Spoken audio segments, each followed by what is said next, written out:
क्यों इतना आपका दिल टूटा है इन बातों से कि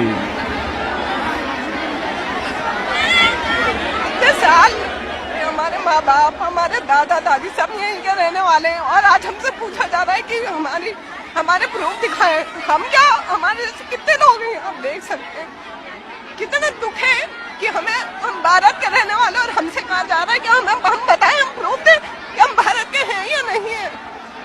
तो बहुत दिल टूटा हुआ है सर, बहुत दिल। रात हो या दिन हो, मंगाएंगे अपने लिए, अपने बच्चों के लिए, अपने भाइयों के लिए, अपनी बहनों के लिए। तो ये लड़ने का इरादा आया है आपको? जी सर, आजादी के लिए। हम नहीं चाहते हैं सीए आए, एनआरसी आए। ये हमारे जैसे कितने लोग हैं, ये मेरे माँ बाप हैं इंडिया के, ये मेरे पास प्रूफ है, लेकिन मेरे जैसे पता नहीं कितने लोग हैं यहाँ पर। सभी इसीलिए आए कि हम अपने जैसे और भी बहन भाई हैं। अमित शाह ने कहा हम मुसलमानों का नागरिकता नहीं देंगे। क्यों भाई, क्यों नहीं देंगे नागरिकता? क्या उनका भारत नहीं है? एक बार भी उन्होंने ये नहीं कहा कि नहीं हम मुसलमानों को भी नागरिकता देंगे। क्या वो इस देश के नहीं है?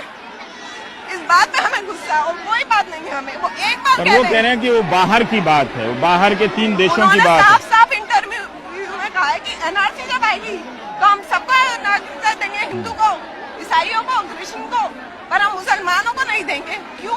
मैंने आपसे ये कहा था शुरू में कि हम एंकरों को बोलने की बहुत आदत होती है और सारा स्पेस हम अपने बोलने से भर देते हैं, तो मैं कम बोलूंगा।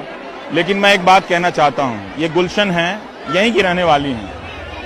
हम जब इंटरव्यू करते हैं तो लोगों की आंखें छलक आती हैं और हमें तरीका वो मालूम है कि कैसे सुनना है और कैसे बात को आप तक ले जाना है। तो अगर इस मुल्क में एक आदमी का भी दिल इस बात से दुखा है कि उसे पराया समझा जा रहा है, तो मुझे लगता है कि ये सबकी जिम्मेदारी है कि आकर गुलशन को कहे कि नहीं, हम सब तुम्हारे हैं, तुम भी हमारी हो।